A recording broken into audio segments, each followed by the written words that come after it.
Shalom Bapak Ibu yang dikasihi dan diberkati oleh Tuhan. Selamat pagi, selamat datang kembali dalam Sarapan Rohani Galang Ninggyang pada hari Sabtu 23 Maret 2024. Kita akan membaca merenungkan firman Tuhan pada pagi hari ini. Kita akan awali dalam doa. Mari kita berdoa.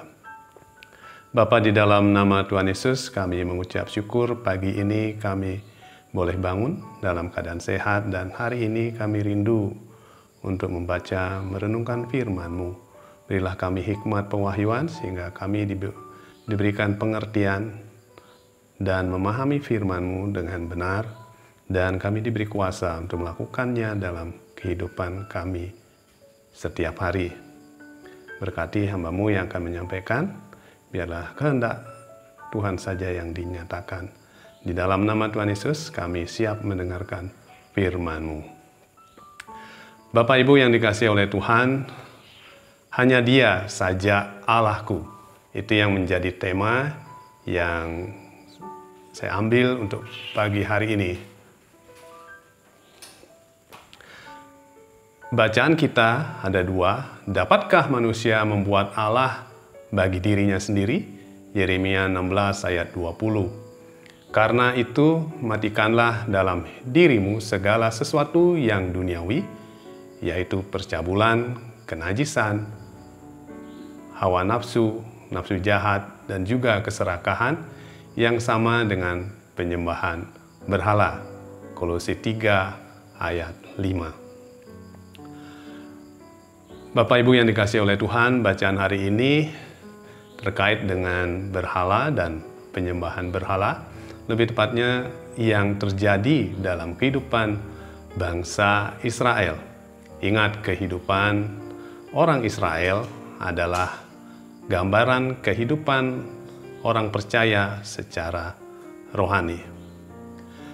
Berhala menurut Kamus Besar Bahasa Indonesia, yakni sesuatu didewakan untuk disembah dan dipuji atau dipuja. Penyembahan berhala adalah membiarkan hal-hal lain menjadi pusat dari keinginan, nilai, dan ketergantungan seorang sehingga tidak lagi bergantung dan beriman pada Allah sendiri. Ini dapat meliputi hal mengaku setia kepada Allah dan firman-Nya, sedangkan pada saat yang sama memberikan kesetiaan yang setara atau bahkan yang lebih besar kepada orang-orang, lembaga, tradisi, atau penguasa di bumi ini. Bapak Ibu yang dikasihi oleh Tuhan, penyembahan berhala adalah dosa yang berkali-kali timbul dalam sejarah umat Allah. Contoh pertama yang tercatat ada peristiwa dalam keluarga Yakub atau Israel, bahwa sesaat sebelum tiba di Betel, Yakub memerintahkan agar dewa-dewa asing dibuang. Itu Kejadian 35 ayat 1-4. Itu artinya keluarga Yakub membawa dewa-dewa asing. Kisah berikutnya dalam Alkitab tertulis ketika seluruh Israel terlibat dalam penyembahan berhala adalah penyembahan anak lembu emas ketika Musa masih berada di Gunung Sinai. Ada juga kisah waktu Allah menghukum bangsa Israel karena melawan Allah dan Musa. Ular tedung tiba-tiba ada memagut banyak orang Israel dan banyak yang mati. Akhirnya mereka bertobat. Atas perintah Tuhan dibuatkanlah ular tembaga oleh Musa, agar bangsa Israel menjadi selamat ketika memandang ular tembaga yang dipajang di tempat yang tinggi. Dan ular tembaga yang diberi nama Nehustan ini di kemudian hari menjadi berhala. Dia disembah, diberikan korban oleh bangsa Israel. Padahal dalam Perjanjian Lama Tuhan sering mengingatkan untuk tidak melakukannya. Dalam 10 perintah Tuhan, 2 perintah yang pertama dengan jelas menentang penyembahan ilah lain yang bukan Tuhan Allah Israel. Ada juga larangan untuk menyembah ilah lain adalah suatu perintah untuk menghancurkan semua patung berhala dan meremukkan tugu-tugu berhala dari bangsa-bangsa kafir di Kanaan. Pertanyaannya sekarang Bapak Ibu, mengapa bangsa Israel bisa melakukan hal demikian? Padahal begitu banyak hal ajaib yang terjadi saat pembebasan bangsa Israel dari tanah Mesir. Laut terbelah sehingga bangsa Israel bisa jalan di darat, di tanah kering.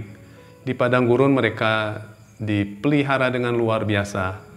Tiang awan pada siang hari, tiang api pada malam hari. Mereka diberi makanan dengan ajaib.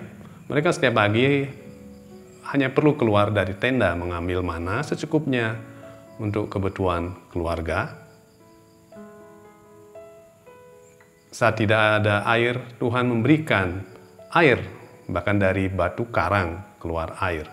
Kasut mereka tidak rusak selama perjalanan di padang gurun saat menuju tanah perjanjian. Terlalu banyak hal yang luar biasa yang bisa kita lihat saat merenungkan kisah perjalanan bangsa Israel keluar dari tanah Mesir. Mereka lupa untuk selalu bersyukur atas pemeliharaan Tuhan, melupakan kebaikan Tuhan, terhasut oleh bangsa-bangsa yang tidak percaya yang ada di sekitarnya. Dan di balik semua ini ada kuasa gelap untuk mengalihkan pandangan dari Allah yang hidup. Gambaran ini juga terjadi pada gambaran orang percaya. Waspadalah kita juga mungkin bisa terjebak dalam pengalaman yang sama. Mungkin saat pertama kali kita mendapatkan berkat, kita begitu bersemangat, mungkin sampai berteriak-teriak memuji Dia, menyatakan syukur.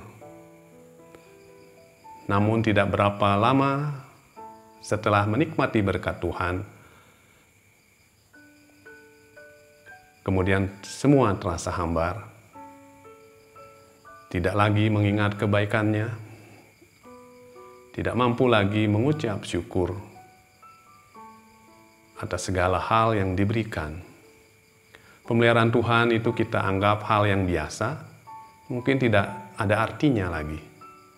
Cinta kasih kita menjadi suam-suam, tidak panas atau tidak dingin. Melihat orang lain memiliki sesuatu yang lebih dari kita menjadi iri hati, dengki. Bahkan saat kita diberikan berkat finansial, kita menjadi angkuh. Dan bahkan sampai serakah, ingin mendapatkan lebih lagi, bahkan dengan segala macam cara yang jahat. Saat mengalami pergumulan permasalahan, kita mencari bantuan kepada siapa? Kepada Tuhan atau kepada ilah-ilah lain yang seakan-akan mampu memberikan solusi? Pandangan kita diarahkan kepada ilah lain yang memberi kenikmatan semu yang bersifat sementara. Jika kita tidak sadar akan hal tersebut, kita akan semakin terjerat dan terperosok lebih dalam. Dan kita tidak mampu lagi melihat kasih mula-mula yang diberikan Tuhan bagi kita.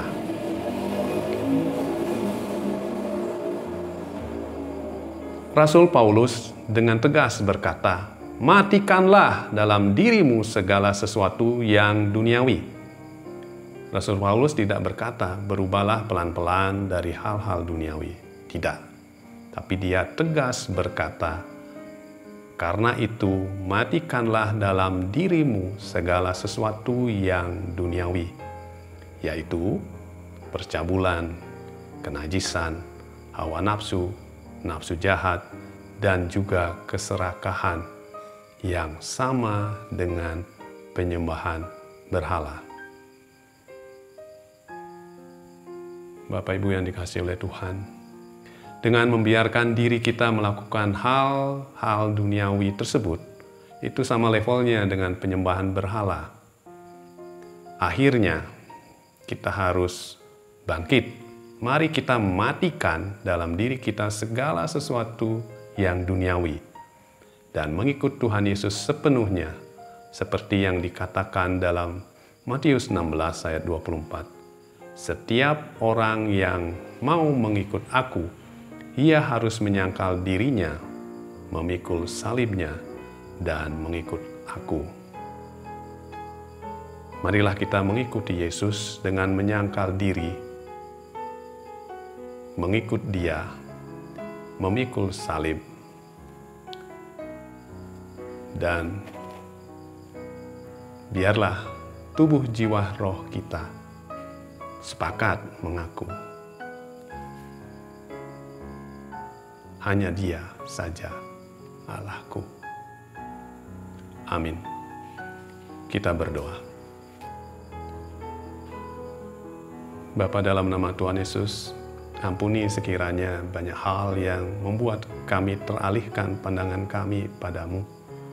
Hal-hal duniawi yang kami lakukan, yang lebih kami utamakan daripada datang kepadamu. Ampuni kami, dan tolonglah kami, mampukan kami, beri kuasa kepada kami untuk mematikan hal-hal duniawi yang Rasul Paulus katakan untuk kami matikan. Tolonglah kami, mampukan kami untuk mengikuti Yesus, menyangkal diri, memikul salib kami, untuk taat dan setia sampai pada akhirnya. Terima kasih atas firman-Mu Tuhan, dimuliakan nama-Mu. Hanya Engkau saja Allah kami yang hidup. Amin. Bapak Ibu yang dikasihi oleh Tuhan, selamat beraktivitas. Tuhan Yesus memberkati kita semua. Shalom.